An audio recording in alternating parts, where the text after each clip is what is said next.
Mino Line Media presents the Business First Podcast. Hi, all, and welcome to a new episode of Business First with Sonia and Aline. I am your host, and today it's just me. And, if you have been following the show or if you know me, you know my passion is branding. And so every time I have a new experience, good or bad, it helps me reflect on what branding means for businesses and how simple it really is. I've done a couple of podcasts already on my new book, which is available on Amazon, the Storytelling Business Journal. And one of the reasons my business partner and I decided to create this book is because we recognize that branding is really simple. And that's my goal, is to really help people understand how simple the branding process is. And yes, there are tons of books that have been written on the subject, and you can take courses and there are seminars and there are all these things that exist. But it's a really simple process about making people feel really good when they experience your brand. And, the last time I did a solo cast, I was talking about a really bad experience that I had. And this time I wanted to talk about and give some insight to how I think that you as a business owner can create a better brand and create better experiences for your customers and your clients. And so I'd like to give you some things to think about.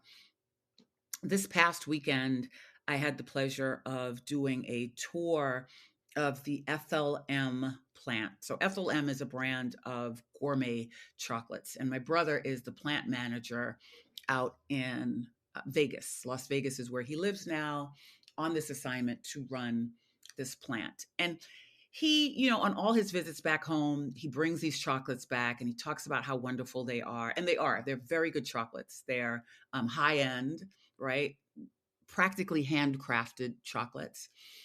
But it wasn't until I actually went and experienced, they had a wine and a chocolate pairing that, I got to understand the history of FLM. They tell you about the entire history. So you learn the story, right? You all know that I'm big on storytelling.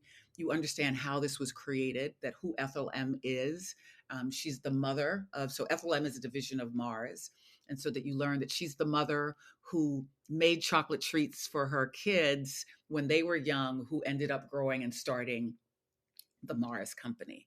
But the part that I really wanted to focus on was the experience that I had while I was there. Everyone greeted us very well. And so it didn't matter whether they were the security guard or the person actually doing the tasting. You just had this very warm feeling.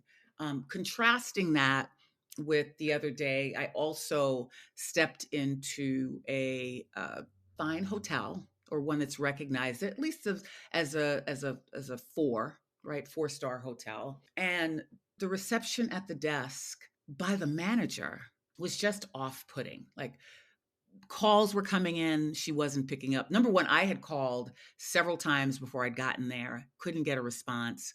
When I got there, I had mentioned that there was sorry, Miss Aline, none of that. I had a friend meeting me there, and they called and couldn't get through, even though she said, have them call now. They couldn't get through.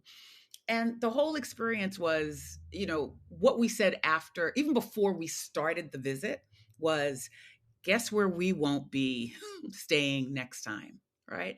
And so it had no bearing on whether or not the rooms were good or the food at the hotel was good. It was just that experience of a rude person checking us in that changed the entire experience for us. And so when I talk about branding, right, I always say that it's so easy to create a brand, because your brand is what people experience and then what they share about that experience. Like, that's really how simple it is. And if enough people are sharing the same experience, then that automatically becomes your brand. And so when you think about, if you're creating a product or service, right? So I'm going to step back just a little bit. you're either giving your customers or clients something that they need, right? And so that could be anything from, you know, when you think about things that people need, they need food, they need water, they might need medical assistance, you might need a haircut, right? So those are services or products that you know people need. There are also things that people want, right? Like gourmet chocolates or flowers or candles, right? All the things that people sell that are just nice that you know people want and can enjoy.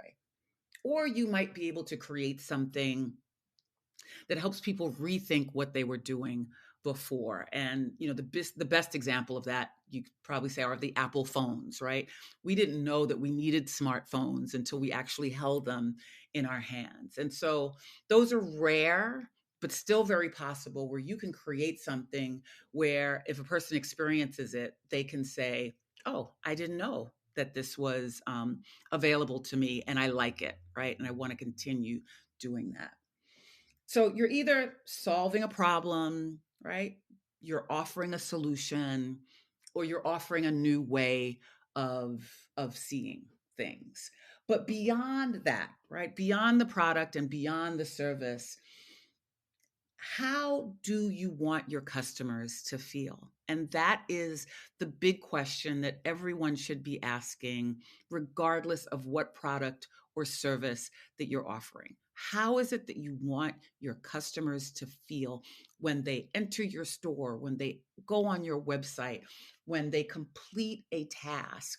Um, Even if they're challenged, right? Even if they have a problem, like you should also know if a client or customer comes to me and they have a problem, you should have a system, right? Or an idea of how you even want to solve the problems, because no one's perfect and you're always going to make mistakes, right? Mistakes are inevitable if you're going to be in business for any length of time. And so it's not about beating yourself up for the mistake. It's how can you correct it, right? And how can you make the person who may have been on the receiving end of that mistake feel better about who you are? There's a lot of folks who, when I say a lot of folks, there's this sentiment, I should say, that around being a boss, right? We see that this all the time on T-shirts, you know, the importance of this whole boss culture, right? How you lead. But to be, and we have a diagram in our book as well, but to lead or to become a boss, you have to know how to serve, right? Like that's primary. It's impossible for you to be a real boss or a real leader if you don't know how to serve the marketplace. Serving the marketplace, right, means that you understand what your customers need, what they're looking for beyond the product, right? You're giving them a full 360 experience when they come in. And then when they come in, you know how to make them feel about what they're about to either get or benefit from your service. If you feel that you can be a boss or a leader without that element of customer service, you are alienating not only your customers, but your workforce, right? The best in leaders, and there are tons of books, and maybe one of the things that I will start doing on this podcast is just referring books for you to read on the importance of what leadership looks like. And you will see that in the best cases, they're all about creating a really great service, right? The Maya Angelou quote is, people may not remember what you tell them, but they will always remember how you make them feel. And that is really important. When you understand how to serve the market, right, that becomes your value in the marketplace, right? And so, sometimes, people will say, we have the best X, Y, and Z, right? We have the best chicken, right? We serve the best fried chicken, or we do the best haircuts, or we save you the most money on flights, or we can give you the best deals on X, Y, and Z. And for certain people who understand their clientele, um, and I'm thinking Spirit Airlines, right? There are people who complain about Spirit. Um, but that's just it, right? They complain about it's a different experience. So yes, it's cheap, right? It's an inexpensive way to fly, but how do I feel going through the process of buying that ticket, checking a bag? And so, people who are regulars, frequent flyers on Spirit understand, and for them it works. But a lot of times people in that initial introduction to Spirit have a lot of problems, complaints, and gripes. And they themselves, right, could probably do a lot better if in their advertising or if in their promotions, we're just upfront and say, listen, we're going to charge you for everything. But at the end of the day, your flight is still going to be cheaper than anyone else's. And then if you have the expectation, then you know that you're going into something that you've been prepared for. And so um, I just wanted to, this is just, a really quick note and some quick tidbits on just remembering how to create value. And please remember, to lead or to be the boss, you have to be able to serve. Serving is your value. And at all costs, right? Your product or your service could be a little inferior. If your customer service is great, your customers will give you a chance, right? They'll forgive. They'll forgive a misstep. They'll forgive a problem. They'll forgive a mistake.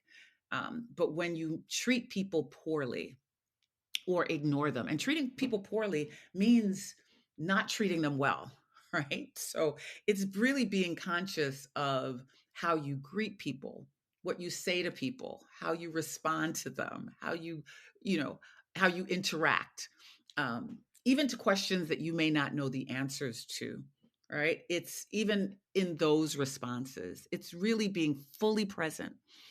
Being an entrepreneur, being a business that's customer facing is not easy. It requires there's some days that you're just not up to it, right? You may have had an argument with a family member or a coworker, or you may have been denied for a loan, or you may have had all sorts of problems that your customer doesn't know about or may not even care about, right? And so if you are a business owner, it's imperative. Number one, you should have a standard operating procedure. And we talk about this in the book, right? A standard operating procedure for how you will treat your customers. And that's everything from greeting to packaging, right? So even if you are an e-commerce business and you're sending products out to people, how do you want people to feel when they open up the box or when they open up the envelope or when they read the note?